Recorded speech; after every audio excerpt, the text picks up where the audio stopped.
Hello there, this is the ANY Pony, and welcome to a new episode of Crepuscular Bronies Discuss. And this week again with me is Byter. Welcome to the channel. Hey guys. Yeah, and well, this week there is no new episode of MLP, so we thought about what else could we talk about, and Byter found something interesting, an interesting alternative topic. A fan-made episode of MLP. Exactly. Featuring all OC characters. Yeah.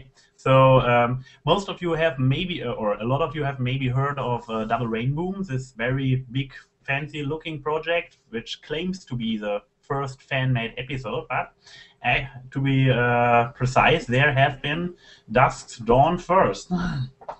This episode aired in last autumn, and I guess for those of you who haven't seen it yet, we should maybe give a short recap of the story. Yep. So, you want to go? That's sort of the... I don't know. The episode is interesting in the way because it is not that good, actually. So there isn't actually a cohesive story to it. What could I say about this story? They're trying to set up a main antagonistic villain who has some dark reasons he is against them, and there's some magical doodads running about, and our heroes try and stop it. They sort of do, but kind of not. For those who have never seen the episode, I hope this works. Does this work?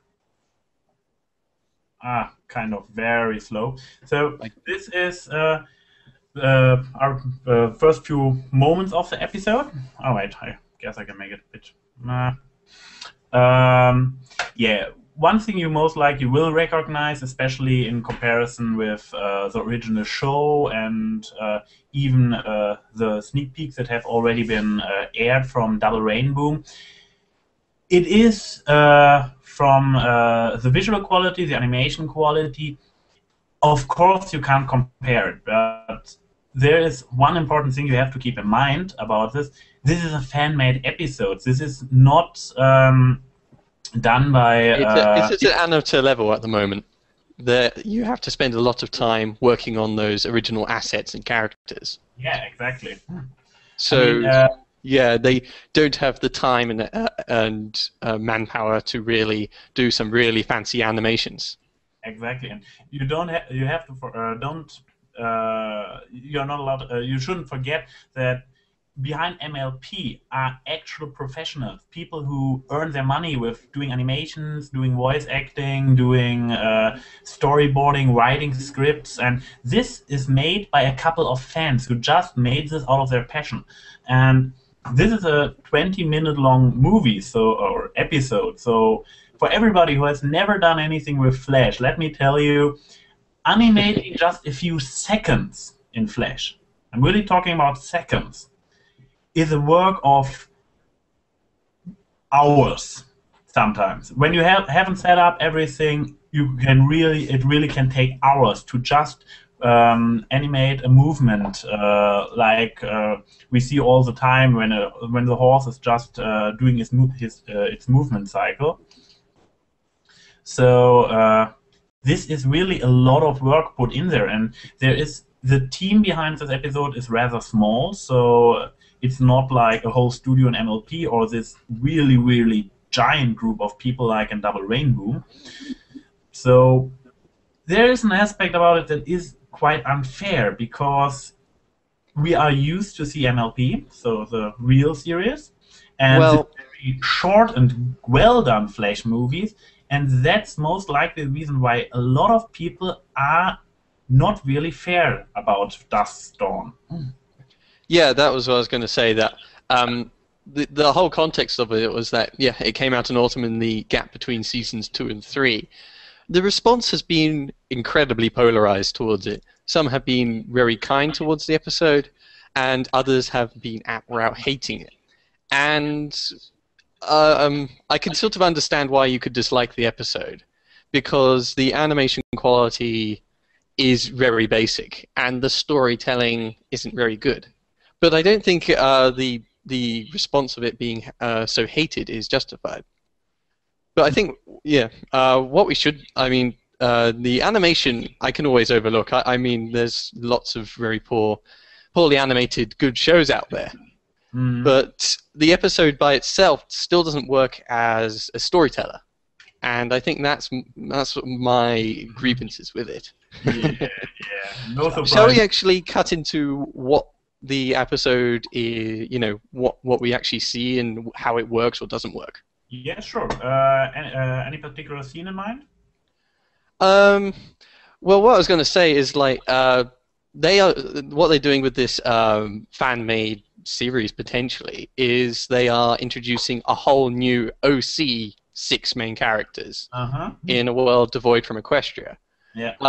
The reasons why they say so is because they want to go for a more they don't want to misrepresent Twilight or any of the other characters and put them out of character.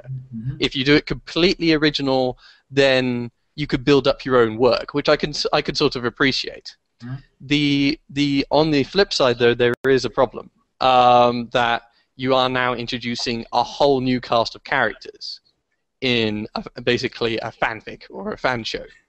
Yeah. So, I mean, if we take season 1, for example, the prelude and episode 3 is all the time is spent on introducing the main characters. That we spend a lot of time just like individual scenes just interacting with these characters, letting their own personality come through. So how well does this episode try to do that? I think the first biggest problem is that they're trying to introduce 6 characters in 20 minutes and tell an epic story to it, an epic convoluted story. But they set it up as a two-parter, I guess. So they are kind of doing the thing with Nightmare Moon.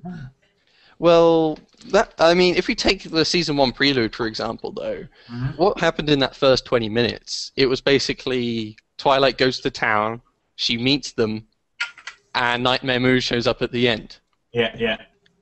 This one, though, no, it has at the very beginning. There's the scene with the blue one, Breeze Rider, who's just flying around, and it jumps straight to its first song, where the bad guy is introduced, and he talks with himself because there's some evil reason he is being something in the castle that gives magic power.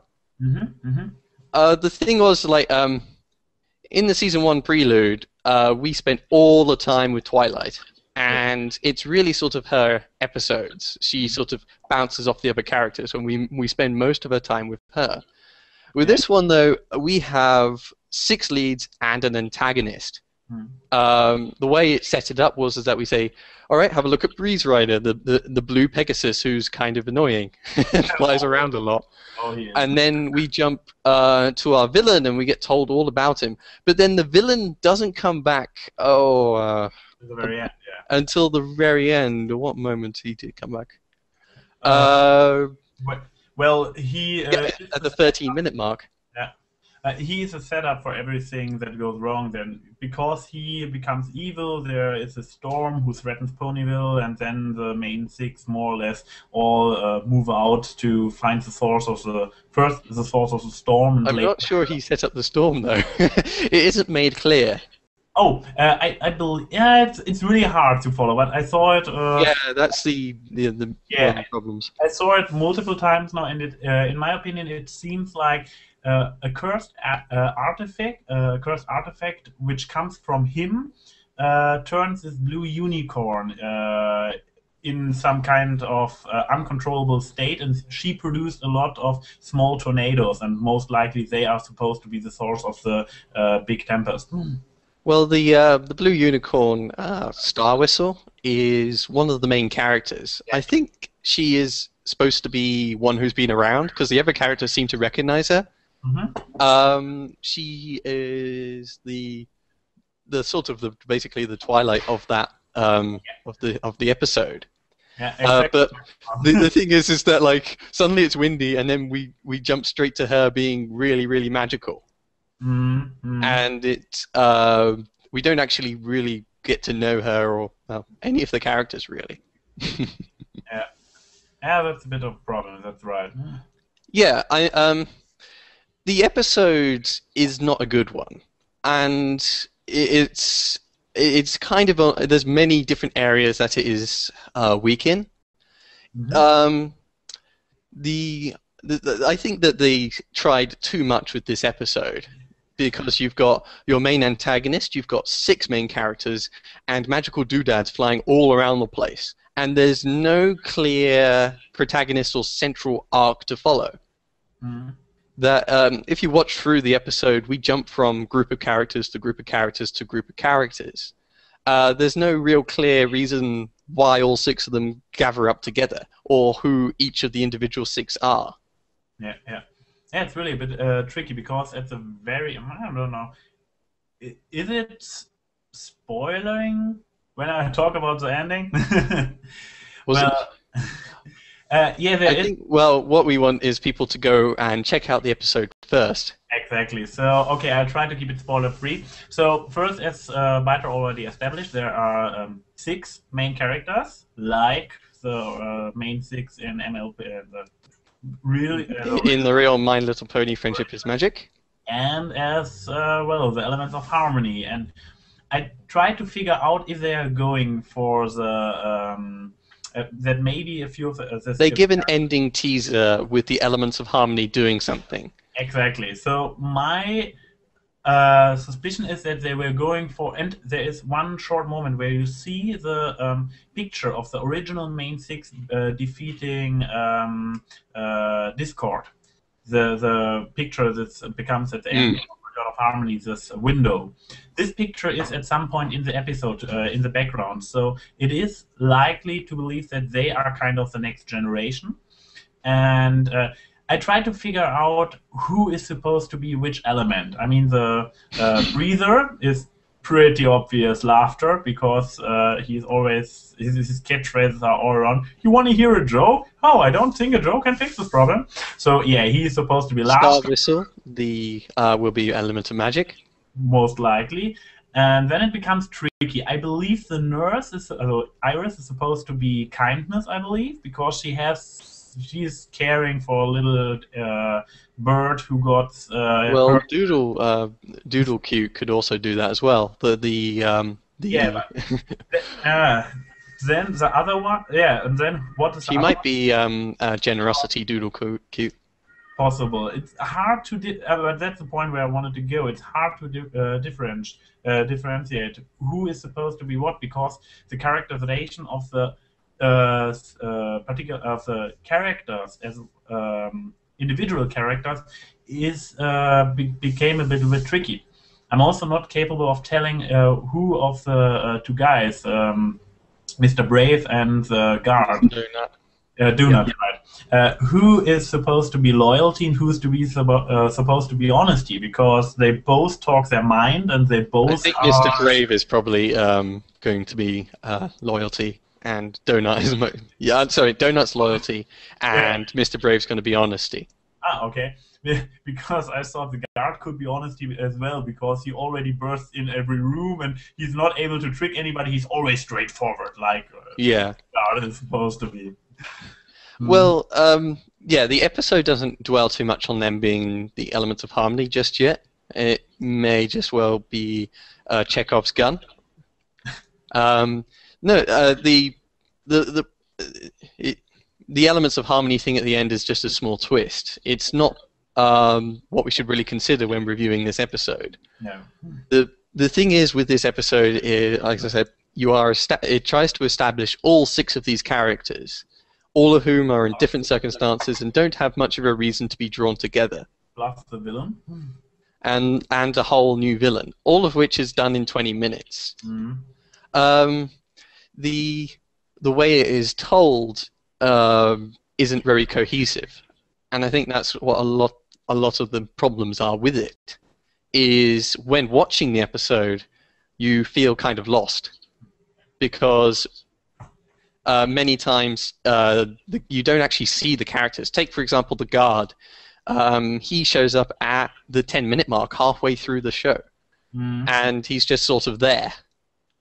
And he joins the whole group because, and then he helps against the antagonist because, and then we have a really long monologue of just him at the end. It doesn't establish the characters at all. So I felt a bit lost when watching this episode. I'm like, okay, there's Breeze Rider, the blue Pegasus. He's flying around, and then suddenly, he talks to Doodle Cube, the nature one, and then boom, antagonists trying to set up everything going on with him in a song that goes on for a bit long. How long is the song? It's 2 3/4 minutes. Talking about the song, I have to say the song was pretty good for a good part of the episode, because of course it's not a whole orchestral version. It's I believe one guy with a guitar. I hear a guitar and there's this one guy singing. Yeah. If you compare it to original MLP songs, the text is in original songs is always also very often very simple, just describing what people do. Take, for example, Winter Wrap Up, where they really just describe how they plant the seeds and everything. And in this song, it just tells. Well, yeah, it's a question of putting any song into the show. I mean, we talked about this before off camera, but to put a song in the show, you sort of feel like you need to be able to justify it. Like, could it be done an easier, simpler way? That, in season 1, though, Winter Wrap Up, if you got rid of the song, how could you replace it? Yeah, this is one guy telling very boringly what it's all about. It served a purpose as providing us exposition with a nice, cheerful song over a short period of time. Very similar to My Big Brother Best Friend or This Day Aria. That when they are singing, a lot of stuff is going on that could actually just be kind of, walking from room to room, which would be boring otherwise. Yeah. That when you use the song, you're not acting normally, but you're doing so to make a boring part interesting. That a song can really add to the feel of an episode or give exposition. Now, the thing is with this song, while it may have good production qualities, the reason it's there I'm having difficulty with. That it's there to set up the main villain, but there's a lot to set up because he's in some ancient castle. He has some ancient stuff going on with him. He has his own personality and character traits, and all that is attempted to be established in this song, which is completely devoid from what we were just looking at the last scene. So it's because they're trying to introduce too much, I think, is the problem. That we're like, okay, here is one of our main 6, and here is another one he knows by association, and then suddenly we just completely forget about that, and for 3 minutes we just look at our antagonist, who then doesn't return for another 8 minutes. Yeah. But this is again the point where I think it's a point that the song is out of place, even if the song itself is any good. No, I guess so. It's a simple song, but in its own regards, I think it's.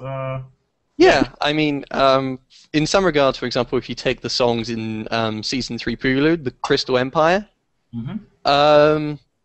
I often feel that those, the middle one, that one actually does sort of tell exposition about the Crystal Fair. Yeah. So it does serve a purpose, and it's quite good, except I don't like the Crystal Fair. But the beginning and end songs about Twilight feeling trepidatious about going on this task, I think that those songs aren't very much remembered by people because they they didn't really feel that they had a place. You could have demonstrated Twilight being trepidatious by how she interacted with the others.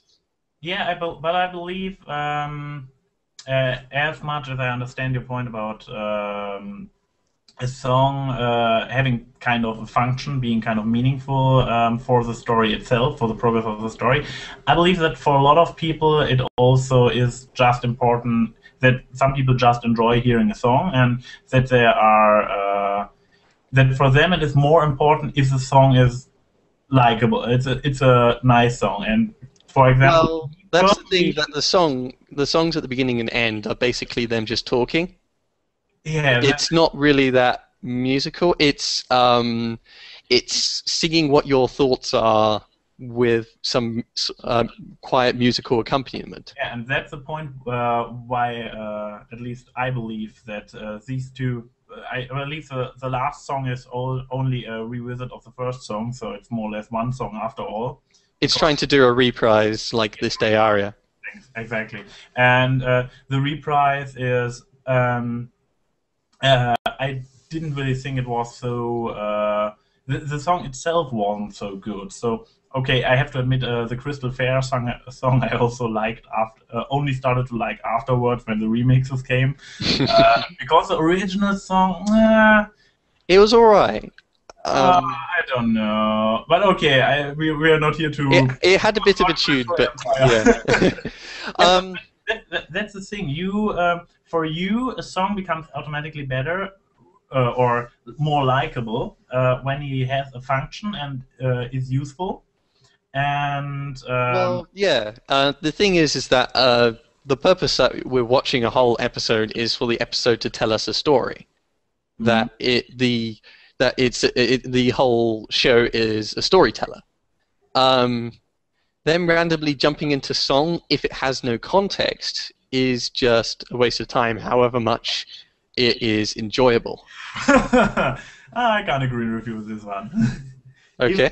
If you not exclusively watch an episode for the story, but for simply being entertained, it can also be okay if it just is funny. Too many Pinkie Pies. No. Oh yes. If you like bad slapstick, yes. I like the episode, and I'm standing for it. And yeah, that's the thing. You can be entertained for different reasons. You can be entertained for a great story, what is totally cool, and I can understand it pretty much because I also enjoy often enough movies or episodes or anything just because of the story, even though everything else is, let's say, mediocre. If the other stuff is bad, and most likely I'm not. It's a question of where it's redeemable, but a song is always a few minutes in an episode. Mm-hmm. And to enjoy that song, you have to watch all the rest of it. So you're spending 20 minutes to enjoy 3.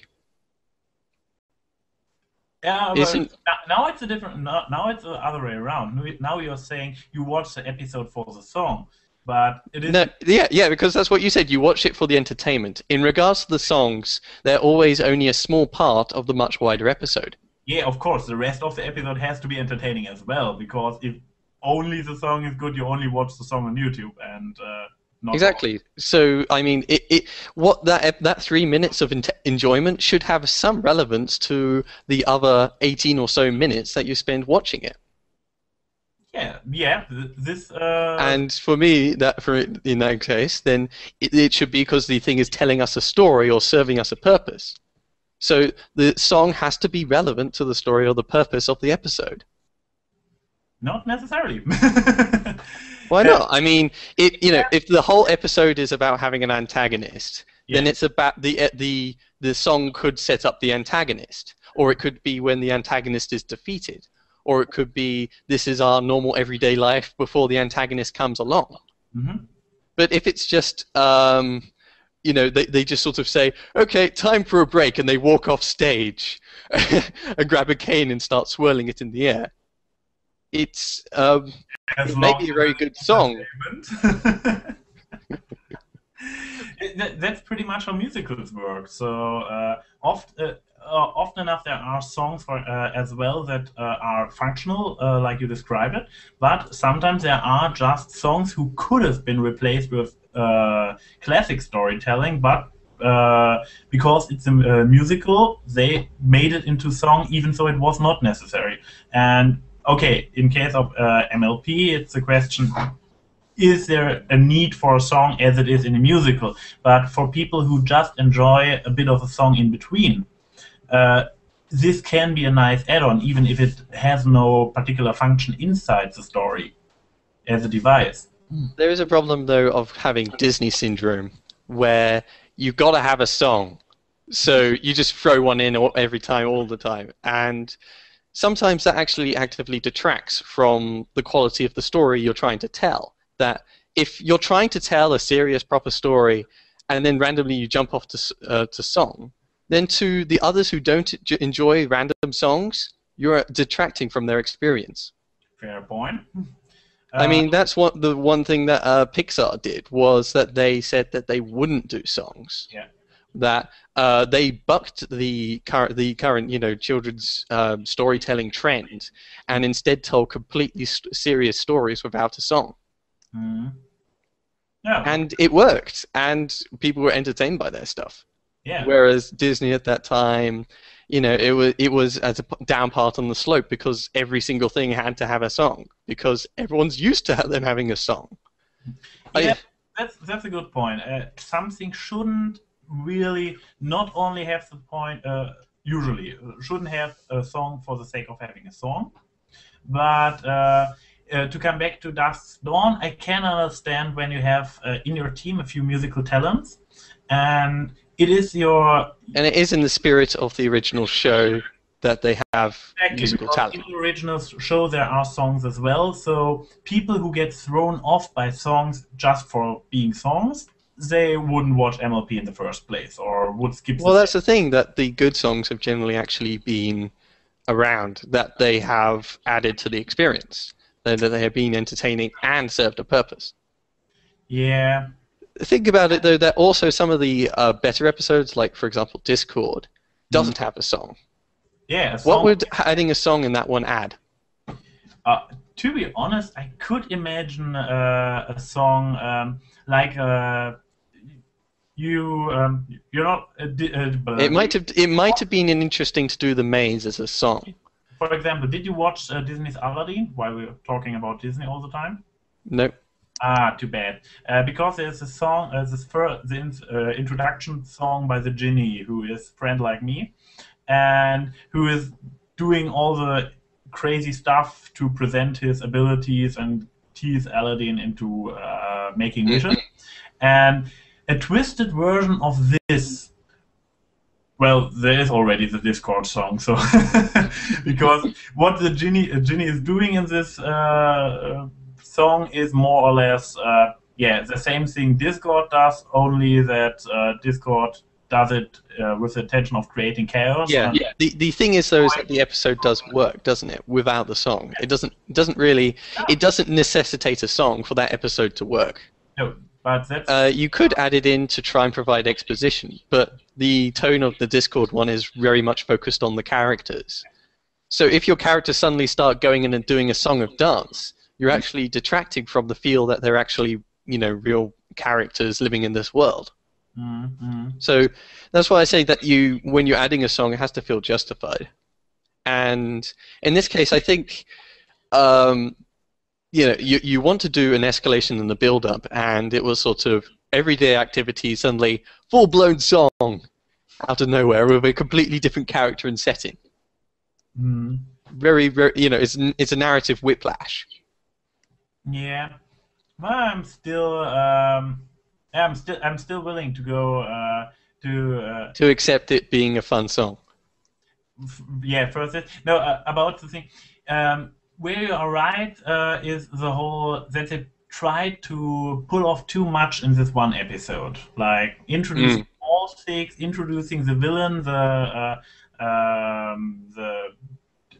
adventure arc itself, with concluding it and trying to set up a follow-up. So there is at the end of while the very first episode of MLP, Friendship with Magic Part 1, ends with a cliffhanger. Yep. We here got a solution which turns out to be a cliffhanger, but with a more teasing way, and there's not just bam, Nightmare Moon, deal with it. It's stuff like, oh, did we solve it? Maybe. And by trying to bring this in-between solution, they also forced the story to be even more compact and put even more in there. It's a bit like Magic Duel, but they haven't done as good a job at establishing what's going on. At least with Magic Duel, we can easily understand everyone is the good guys except for Trixie, and she's acting crazy. And there's a big dome now over the place, and Twilight's out. And everything was more or less established. We knew all the characters. The Alican Amulet got its introduction in the beginning and the background through the book in the middle. Yeah. So yeah, it was still the problem of too much in one episode, but sure. Again, in that one at least you had 3 groups. You had Twilight by herself, you had the main 6, and then you had Trixie. Yeah. And the different groups mixed and merged and moved around, but you still only had at most 3 groups to keep track of. In this one, though, you have like 4 groups and the antagonist all doing their own thing before they all suddenly randomly meet up and then just walk off to the castle and have a quick resolution. Yeah, the thing is, at least with that's what I say, the Trixie episodes and with the season 1 prelude, is that the main core story is very easy to understand. Nightmare Moon's a baddie. She wants to stop things. You need these elements of harmony. Go find them. And then all the rest is them just trying to, what they do is them trying to find the elements of harmony to defeat Nightmare Moon. And we see Nightmare Moon being a baddie. It's a very simple story, but in the context of trying to establish your characters, it does a very good job at that. The first episode, you have a scene for each of the characters where it's just Twilight interacting with them on the pretense of arranging the Summer Sun celebration. And at the end, boom, bad guy, stuff has changed. And they all gather together and about what the element will be later on. Well, yeah, they give very heavy hints who's what element and what not. And then the second episode is just each has their own individual trial where only one particular strength of each character comes through and allows them to go through before having and we always see it's always just that group, each scene for one person, and at the very end they pull together, we fight the bad guy, you find the items, use them on the bad guy, end. Easy peasy. And yeah, that introduced just 6 characters, Spike and Nightmare Moon, for 40 minutes. This one though is introducing 6 characters and an antagonist in 20 minutes. And the group is even more divided. So, yeah, there's also the question of, yeah, I think we're pretty much agreed, right, that we jump very quickly from groups of characters to groups of characters. But there's one thing I was going to say is that that the story didn't really, if you're making a fan-made episode, you've got to make use of the talent and the abilities you've got to hand. And I think them trying to do an awesome season 1 prelude opening, or ode to that, is a bit above their remit, which is why it didn't work. Yeah, but still the thing is, sure, it was far from perfect, but the thing is, what's still sad about it is how much hate it gets, because after all, you have to remember, these are not people who do this with a commercial intent like Hasbro in fact does. There is a lot of passion and everything in MLP, but of course the very driving force behind all this is making it successful to get money through advertisement and selling products. And this episode, the Dusk Dawn, is really just made by fans for fun. So they enjoy doing it. They enjoy the whole MLP fandom universe. It's a fan passion project, yeah. Exactly. And for other fans going there and being bashing it so much, because let me just check, it has a lot of comments. A lot of comments. Yeah, I wasn't even close to go through them. Now I'm looking for. I had it open. The comments were incredibly polarized. Yes. And the voting as well, because we have about 1,400 thumbs up and 880 thumbs down. So yeah, that's dislike to the episode. I mean, the like to dislike ratio I don't too much mind, in the sense that the episode wasn't a good episode, that it didn't manage to sell its story.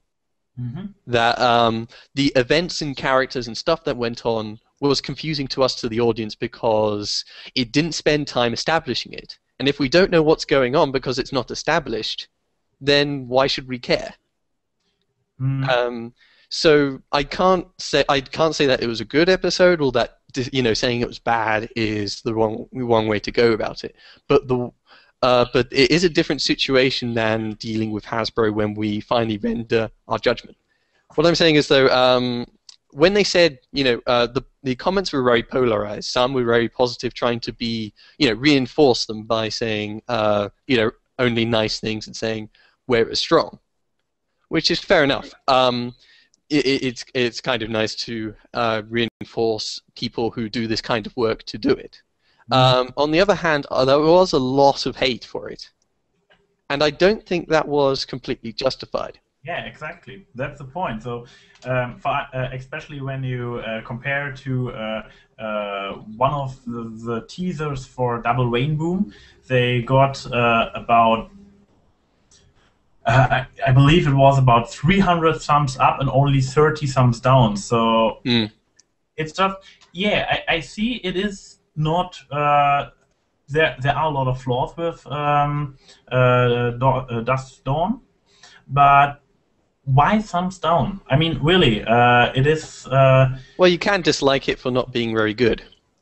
I think, though, that's what I said. The dislikes I can't complain about, but the comments and the tone of the comments I can. Okay. I could go and look for some now, but I remember there was one comment, like, there was many that said that they should feel disgraced, that they should not show their faces again, and that's not really our position to talk about or to tell them. It's a very different relationship than with, say, someone you actually paid any money to. Exactly. That when we watch, I mean, it's a completely different situation with the actual show. That in Friendship is Magic, it is Hasbro has put a lot of money behind getting talent and work from professionals to, write storyboard and animate the whole entire thing.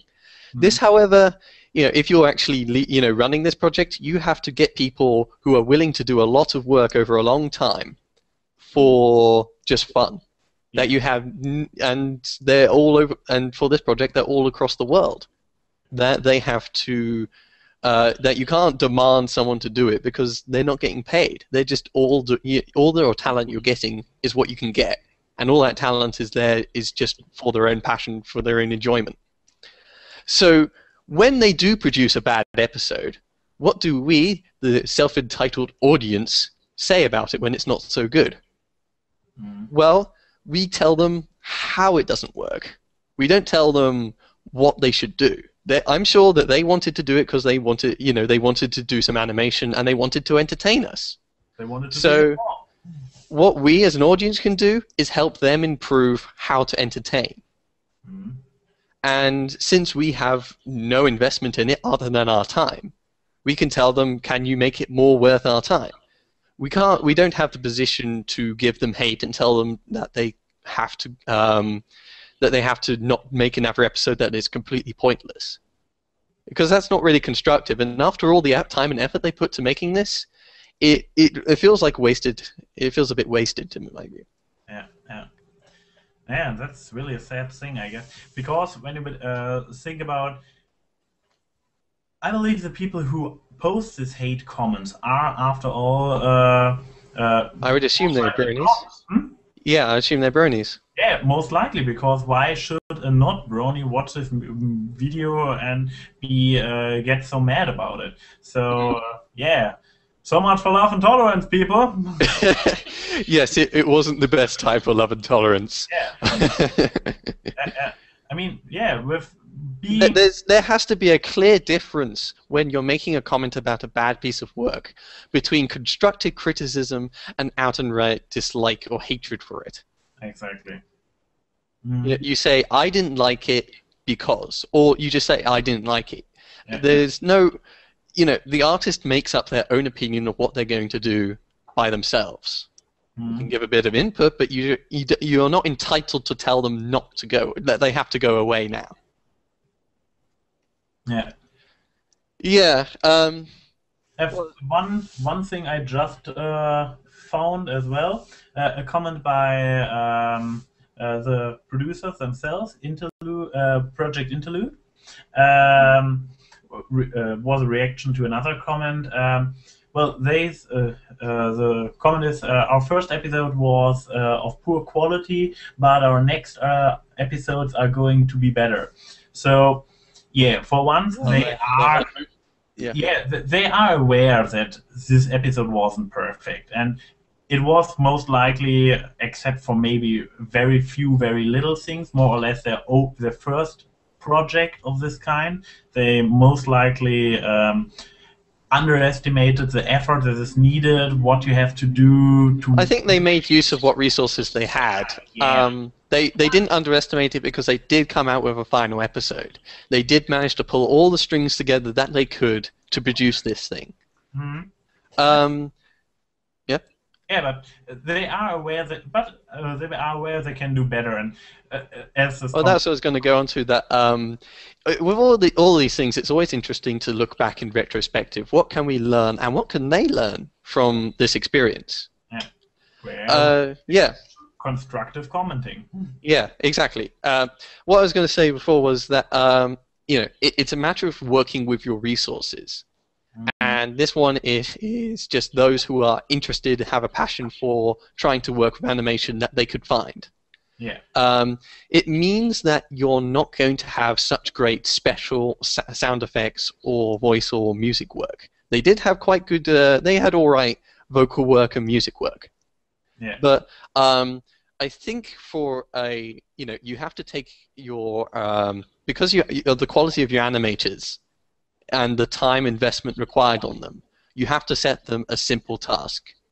You have to take some inspiration from the best of the lower budget anime, basically. That it's nice to try and to go off what Friendship and Magic has done. The big, huge production title that had a huge animation team over many months of dedicated work to make the Season 1 prelude. Mm-hmm. But for what their resources are, it's going to be very difficult to do special effects. It's going to be very difficult to animate your characters in unique ways. Instead, what they should focus on is writing talent and character. That we have that in animation, talk is cheap. That you'd have just the characters talking to one another and establishing an interesting story for us. Mm-hmm. What they did instead, though, was spend a lot of time on the song and having an epic plot going on. No, keep it simple. Keep it easy to do. That they have tried to do too much in this episode. That's what I was saying in comparison to Season 1 prelude. Yeah. That when Lauren was at the helm, she spent 40 minutes establishing her characters and telling a relatively simple story. Yeah. For how much we like it, is that prelude is fairly simple. And keeping all the actions reserved for the second part as well. So yeah. The first part you have time to focus on the characters.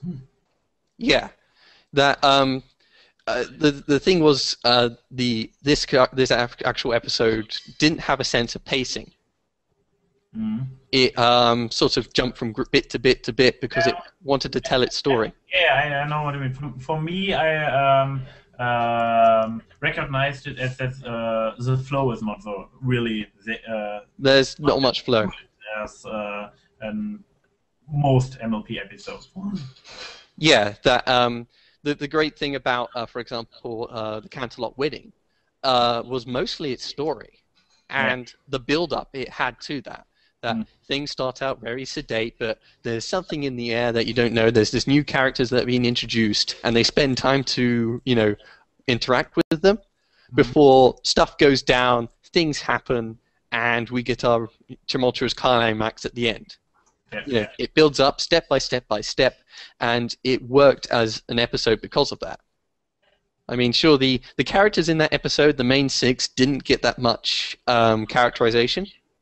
They didn't have their own individual character arcs to speak of. What did Fluttershy do in that episode?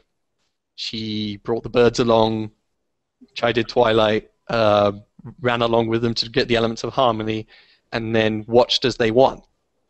It didn't. And she tamed the Manticore. No, I'm talking about she tamed the Manticore though in season 1 prelude. Yeah. I said in the Canterlot Wedding. She didn't actually do anything. Where was I? Yeah. Yeah, Canterlot Wedding. If you think about it, it didn't use the individual characters, but what it did do was a good build-up.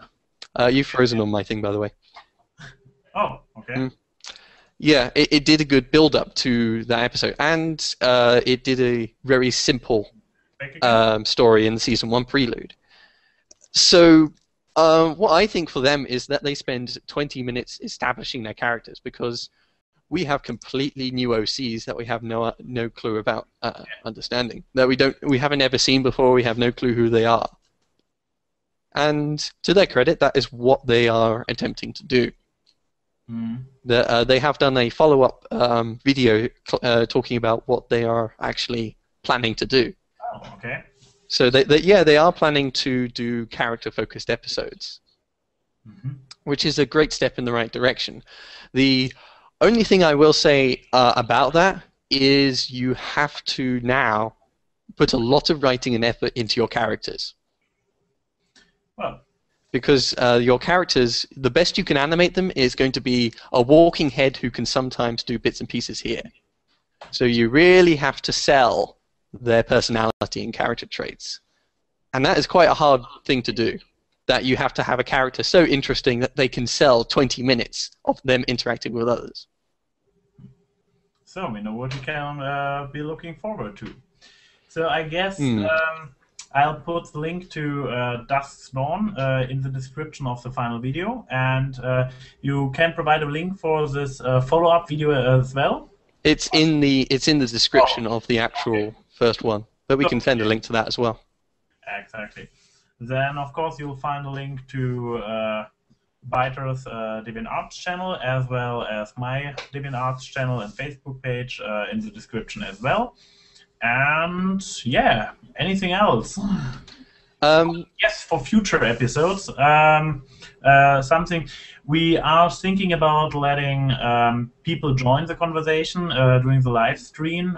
Maybe if at the end of the episode, if somebody has something interesting to say, as long as we are still going to use Google Hangouts for recording and live streaming.